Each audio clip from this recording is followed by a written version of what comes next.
The Frog Prince.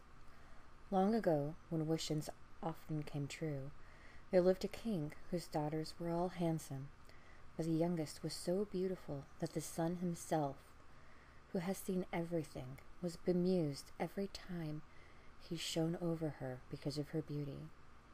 Near the royal castle there was a great dark wood, and in the wood, under the old linen tree, was a well.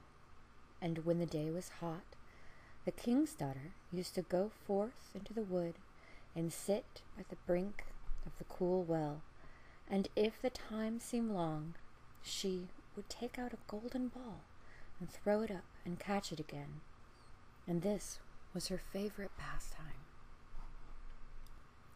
Now that it happened one day that the golden ball, instead of falling back into the maiden's little hand, which had sent it aloft, dropped to the ground near the edge of the well and rolled in. The king's daughter followed it with her eyes as it sank, but the well was deep, so deep that the bottom could not be seen, and she began to weep, and she wept and wept, as if she could never be comforted. And in the midst of her weeping, she heard a voice saying to her, "What ails you, king's daughter? Your tears would melt a heart of stone." And when she looked to see where the voice came from, there was nothing but a frog stretching his thick, ugly head out of the water. "Oh, is it you, old waddler?" said she. "I weep because my golden ball has fallen into the well." "Never mind, do not weep," answered the frog. "I can help you, but what would you give me if I fetch up your ball again?" "Whatever you like, dear frog," said she. "Any of my clothes, my pearls, and my jewels, and even the golden crown that I wear." "Your clothes, your pearls, and jewels, and your golden crown are not for me," answered the frog. "But if you would love me, and have me for your companion and playfellow, and let me sit by you at the table, and eat from your plate, and drink from your cup, and sleep in your little bed, if you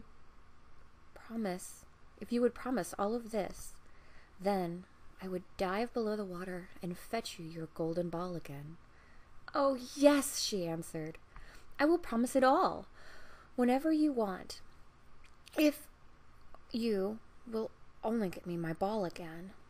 But she thought to herself, "What nonsense he talks, as if he could do anything but sit in the water and croak with the other frogs, or could possibly be anyone's companion."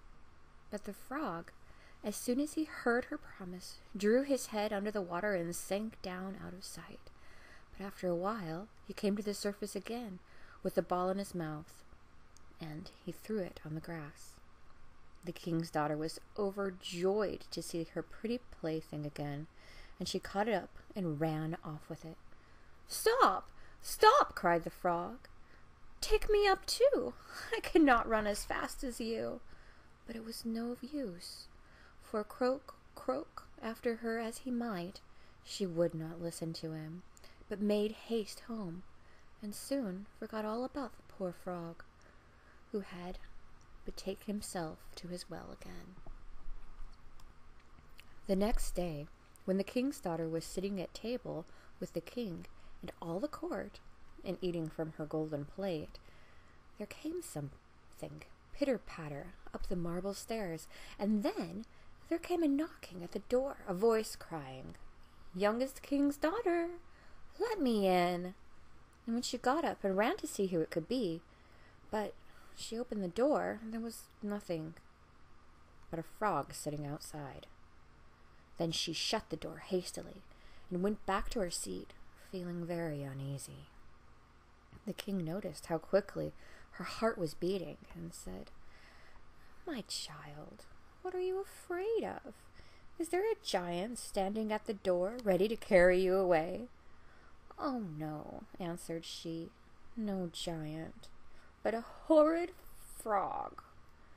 And what does the frog want?" "Oh, dear father," answered she, "when I was sitting by the well yesterday, and playing with my golden ball, it fell into the water, and while I was crying for the loss of it, the frog came and got it again for me, on condition that I would let him be my companion. But I never thought that he could leave the water and come after me.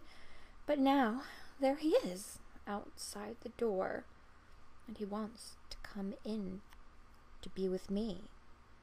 And then they heard him knocking a second time and crying, "Youngest king's daughter, open to me, by the well water what you promised you me.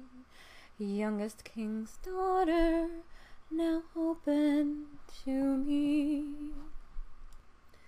"That which thou hast promised, thou must perform," said the king.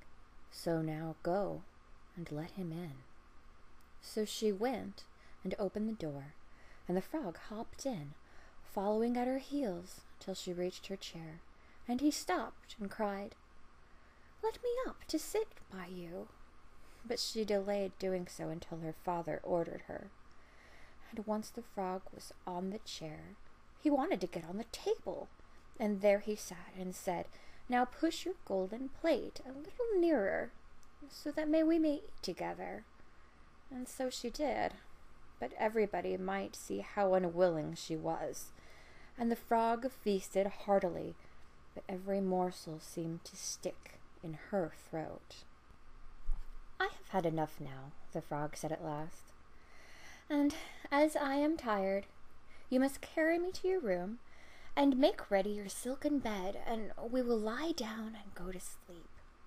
And then the king's daughter began to weep, and was afraid of the cold frog, that nothing would satisfy him, but he must sleep in her pretty clean bed.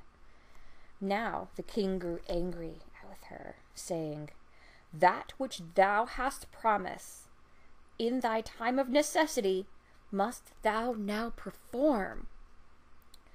So she picked up the frog with her finger and thumb, and carried him upstairs, and put him in a corner, and then she lay down to sleep, and he came creeping up, saying, "I am tired, and I want to sleep as much as you. Take me up, or I will tell your father." Then she felt beside herself with rage, and picked him up. She threw him with all her strength against the wall, crying, "Now you be quiet, you horrid frog!" But as he fell, he ceased to be a frog, and became all at once a prince with beautiful, kind eyes. And it came to pass that with her father's consent, they became bride and bridegroom, and he told her how a wicked witch had bound him by her spells, and how no one but she alone could have released him, and that how the two would be together in his father's kingdom. And there came to the door a carriage drawn by 8 white horses, and white plumes on their heads, with a golden harness, and behind the carriage was standing faithful Henry, a servant of the young prince. Now Henry had suffered such care and pain when his master had turned into a frog, that he had been obliged to wear 3 iron bands over his heart to keep it from breaking with trouble and anxiety. When the carriage started to take the prince to his kingdom, the faithful Henry had helped them both in. He got up behind, and was full of joys in his master's deliverance. And when they had gone a part of the way, the prince heard a sound at the back of the carriage, as if something had broken, and he turned around and cried, "Harry, the wheel must have been breaking." But Harry answered, "The wheel does not break. It is the band round my heart that lessen its ache. When I grieve for your sake, I bound round my heart." Again, and once again, there was the same sound, and the prince thought it must be the wheel breaking, but it was the breaking of the other bands from faithful Henry's heart, because he was so relieved and happy. Well, that is a strange tale, my friends. I find it funny that the poor frog was released from his curse by attempted homicide and not by a kiss.